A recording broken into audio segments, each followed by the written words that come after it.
Welcome to Freaky Field Stories, where we strive to make you the best informed we can be.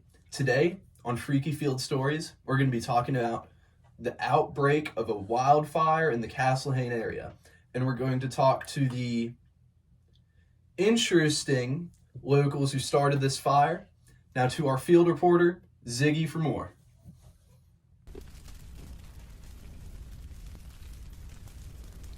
Thank you, Grayson.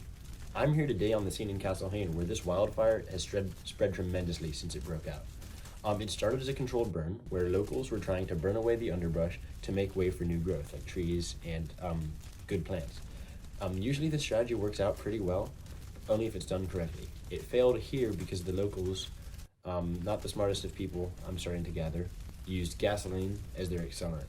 What this does is it makes the already dry underbrush spread really fast and burn really hot. It spreads into the trees and it causes wildfires like these. It's not really good for the environment. We're going to touch on more of that later. First, back to Grayson in the newsroom. Thanks, Ziggy.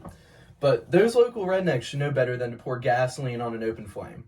They should have at least used diesel. This should be common sense to them. But the reason you should have used diesel is because diesel, when it's burning, it produces a heavier and a less flammable gas that doesn't spread quite as quickly. And due to this, it doesn't spread as fast and it can't create as large of wildfires. Back to Ziggy for more local redneck news. Thank you once again, Grayson.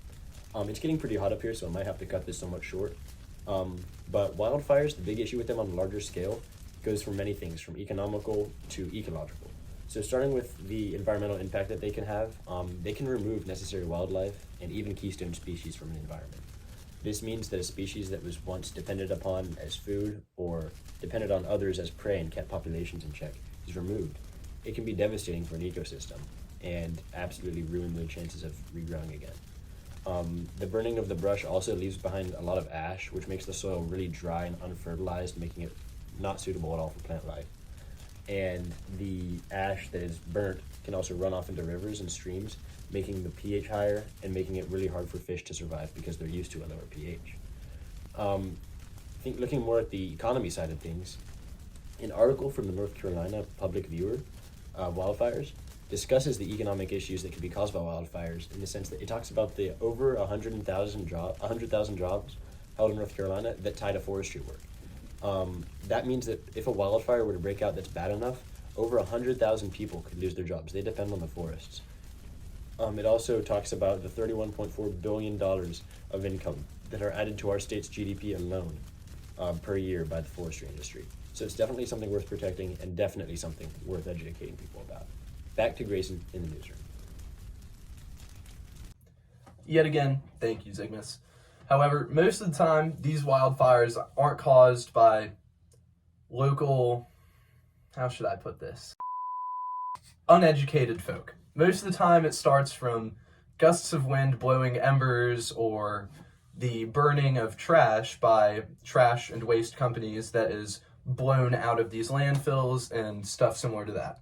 However, every so often there are some natural causes to these, but that's very limited and it can only happen in conditions where there are volcanoes, like in Hawaii.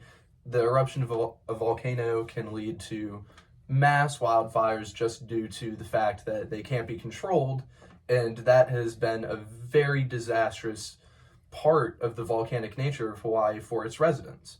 But also it can be caused by lightning strikes, which is a risk for us in North Carolina, especially in the mountains, but that doesn't cause too many wildfires, and if it does, for the most part, the tree will smolder rather than burn. Now, Ziggy, let's see who's responsible for this fire. I'd love to meet this. For all those watching at home, please excuse Grayson's colorful language back in the newsroom. These lovely, interesting gentlemen who started the fire have a thing or two to say for themselves. Sir, anything you want to add? Yeah, I've got a thing or two to say about this here wildfire. It wasn't our fault. I didn't do it. I did everything I was supposed to. I dug my fire trenches. I used my biodiesel. I did everything right. And you guys continue to blame it on us like it's always our fault. And I won't stand for it. Please excuse the gentleman. He seemed very passionate about not having anything to do with the fire. Back to Grayson in the newsroom. Thank you, Ziggy. But this doesn't bode well for towns downwind like Wilmington and Carolina Beach. I'd warn anyone with asthma or other respiratory diseases to stay indoors.